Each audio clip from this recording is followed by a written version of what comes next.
प्रणाम। हृदयपूर्वक जीव बलोचना आप सब मारा भाइयों बहनों ने मारा प्रणाम।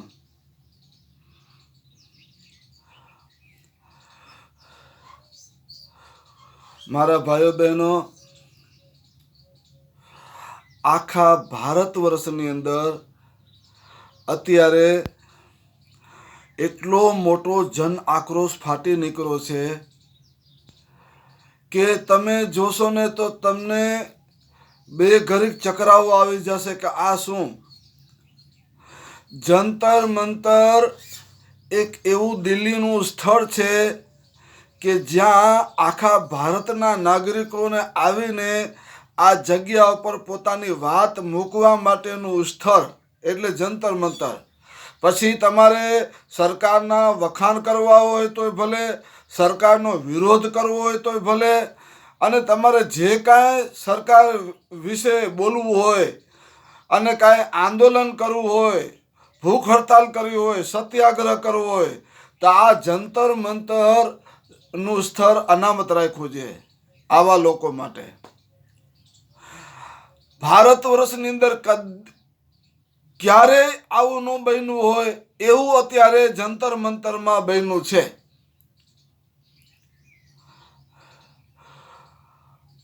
ભારતના અલગ અલગ રાજ્યોના મુખ્યમંત્રીઓ, ધારાસભ્યો, સંસદ સભ્યો અને સેલિબ્રિટીઓ અત્યારે જંતર મંતર ઉપર બેઠા છે. બોલો, આ નરેન્દ્રભાઈ મોદીના સામે વિરોધ કરવા. મારા ભાઈઓ બહેનો, નરેન્દ્રભાઈ મોદીએ કીધું તો ખાઈશ નહીં ને ખાવા દઈશ નહીં, પણ એને આખા ભારત દેશને ગૌતમ અદાણીને ત્યાં ગીરવે મૂકી દીધો. અત્યારે આખો ભારત દેશ અત્યારે ગૌતમ અદાણીના ત્યાં આપણો દેશ ગીરવે મૂકી દીધો છે. એટલે આપણે બધા અત્યારે 140 કે 150 કરોડ નાગરિકો વેચાઈ ગયા છે ગૌતમ અદાણીના હાથમાં. એ આપણો ઉપયોગ કરે છે ગૌતમ અદાણી. આપણી પાસેથી ટેક્સ વસૂલ કરે છે આ ગૌતમ અદાણી. બોલો, સરકાર તો વસૂલ કરે, પણ આ ગૌતમ અદાણી પણ આપણી પાસેથી વસૂલ કરે છે. ચારે કોરથી આપણે ભીસાણા છીએ. મોંઘવારી એટલી બધી વધી ગઈ છે, બેરોજગારી એટલી બધી વધી ગઈ છે, અને યુવાનોમાં એટલો બધો જન આક્રોશ ફેલાઈ ગયો છે કે ડિગ્રીધારી યુવાનો તો ગરાફાસા ખાઈને આત્મહત્યા કરી રહ્યા છે. ક્યાં આટલું બધું પોતે BEd ને બધું ભણેલા હોય, BCom ને આ ને તેને,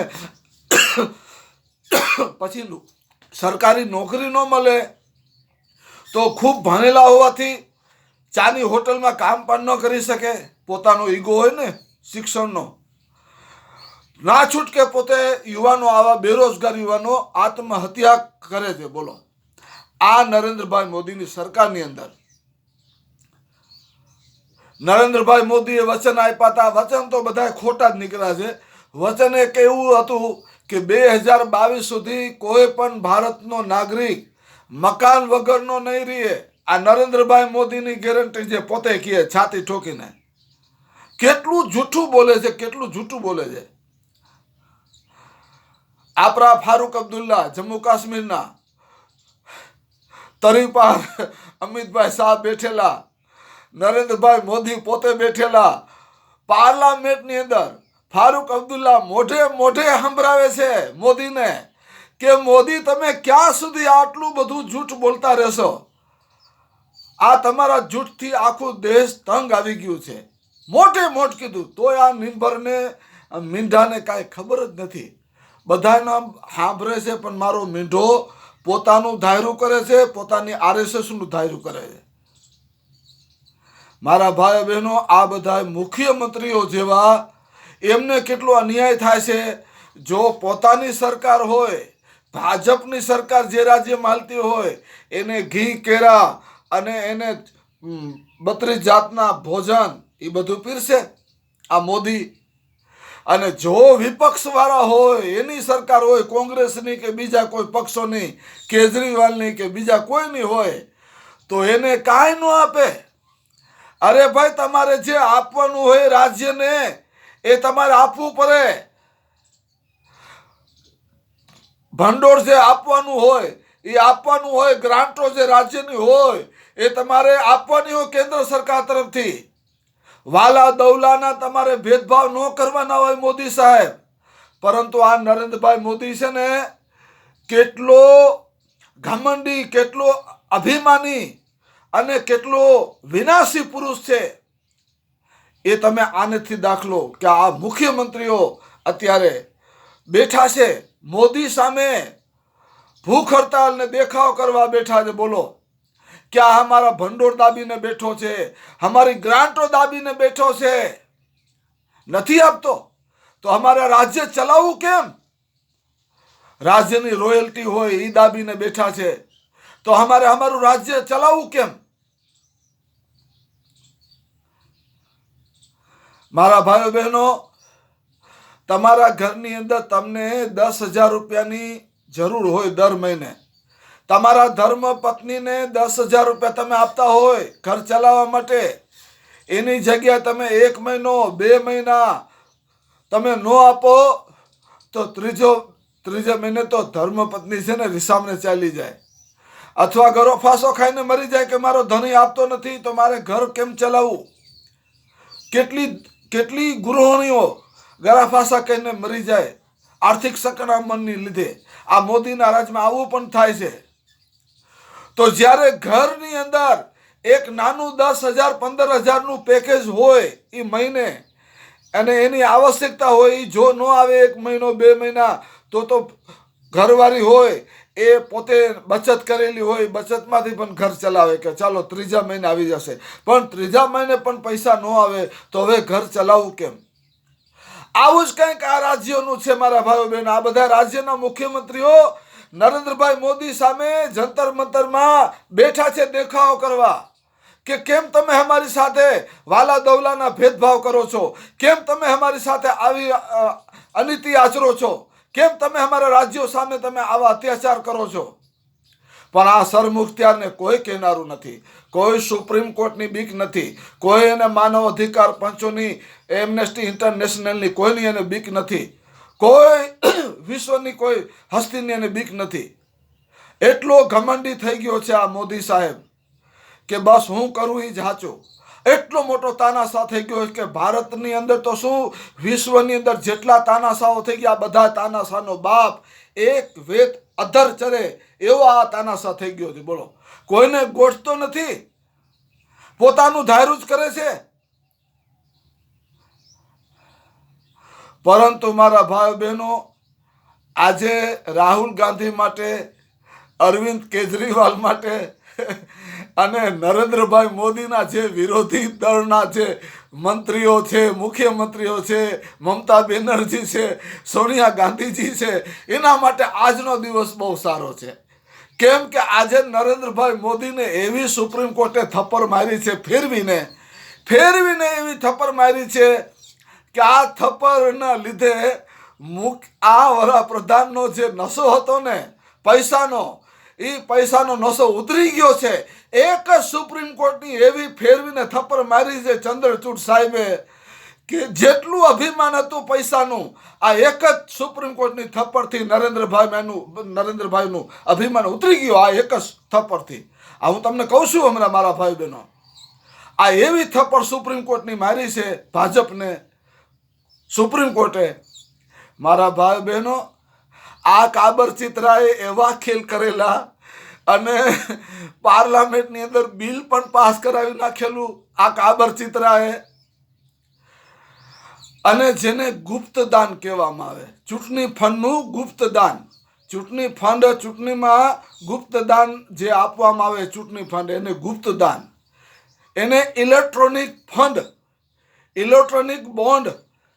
આ ઇલેક્ટ્રોનિક બોન્ડ જે ઉદ્યોગપતિઓ, જે પક્ષોને, જે રજીસ્ટર કરેલા હોય પક્ષો, એને જે દાન કરવા માંગતા હોય, ચૂંટણી ફંડ આપવા માંગતા હોય, ડોનેશન આપવા માંગતા હોય, તો આ ઇલેક્ટ્રોનિક બોન્ડ એ વેચાતા લઈને પોતાની મનગમતી પાર્ટીને, આ ઉદ્યોગપતિઓ, વેપારીઓ એ બોન્ડ એ પોતાની મનગમતી પાર્ટીને ફંડ આપી શકે. આ એવું ગુપ્ત બનાવેલું ઇલેક્ટ્રોનિક બોન્ડ પબ્લિક ની અંદર આ સાર્વજનિક ન થઈ શકે તેવું આ ઇલેક્ટ્રોનિક બોન્ડ આ મોદીએ બનાવેલું. એટલે કે પોતાની પાર્ટીમાં કરોડો ખરબો રૂપિયા જે ઉદ્યોગપતિઓ આપતા હોય ફંડ, એ કોઈ પબ્લિકને સાર્વજનિક ન થાય, પબ્લિક એનો હિસાબ કિતાબ ન માંગી શકે. બોલો, એવી એને આટી ઘૂંટી ઊભી કરીને આ બનાવેલું ગુપ્ત દાન, કે અમારી પાર્ટીમાં જે કોઈ દાન કરે એ તમારા દાનની કોઈને ખબર નહીં પડે, એવી અમે આમાં આટી ઘૂંટી મૂકી છે, છટકબારી મૂકી છે બધી.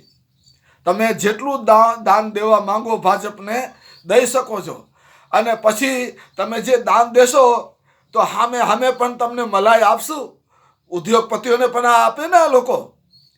એટલે ઉદ્યોગપતિઓ પોતાની બજારને સારી રાખવા માટે, પોતાની ઇન્ડસ્ટ્રીની જે બજાર છે એ બજારને સારી રાખવા માટે, પોતાનો ભાવ સારો રાખવા માટે આ ભાજપને હાથમાં રાખતા હોય છે ઉદ્યોગપતિઓ, અને એને ધાયરું ફંડ આપતા હોય છે, ગુપ્ત દાન આપતા હોય છે.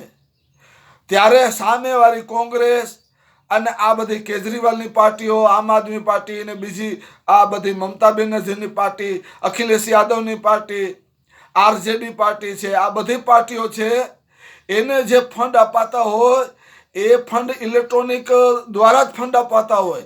એટલે આ કાબરચિત્રાએ એવી યોજના, એમાં એવી ગોઠવણી કરેલી કે અમને મૂકીને તમે બીજા કોઈ પક્ષને ફંડ આપશો તો એ અમને ખબર પડી જશે. બોલો, એવી ગોઠવણી કરેલી. કેમ કે તરત જ ઈડીને આને તેને તમારે જાણ કરવી પડે, ઇન્કમ ટેક્સને તમારે જાણ કરવાની કે ભાઈ અમે આ પક્ષને, કોંગ્રેસને આટલા કરોડ રૂપિયા આપી છે. હવે ઇન્કમ ટેક્સ ને ઈડી ને એ તો બધા ભાજપના વેચાયેલા એના મુર્ગાત છે, એના ગુરગાત છે બધા.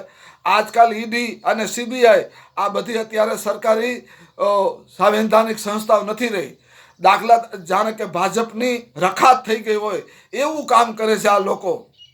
હવે તમે બીજા કોઈ પક્ષને આપો ફંડ તો તાત્કાલિક આ ઇન્કમ ટેક્સને બધાને ખબર પડી જાય, અને એ પછી ભાજપને જાણ કરે. આ ભાજપને જાણ કરે કે તમે જો આટલું ફંડ આપ્યું, તો હવે મારા ભાઈઓ બહેનો, આ ગુપ્ત ધન કોંગ્રેસને તમે આપો કે બીજી કોઈ પાર્ટીને આપો તો તાત્કાલિક ભાજપને ખબર પડી જાય. અને પછી તો ભાજપ છે ને એ દાન આપનારને કેટલી તકલીફો, કેટલી મુસીબતો આપે ઈડી વાળાઓ. પરંતુ પોતાની સરકારને જે કોઈ ઉદ્યોગપતિઓ ફંડ આપતા હોય, દાન આપતા હોય, એ જે કરે એ અમે કરવા દે, અને તમારે જે કરવું હોય એ તમે કરો. તમે અમને ફંડ આપો, અને ફંડ આપો ને એટલું બધું ફંડ આપો કે અમારું ફંડ ગુપ્ત રહે.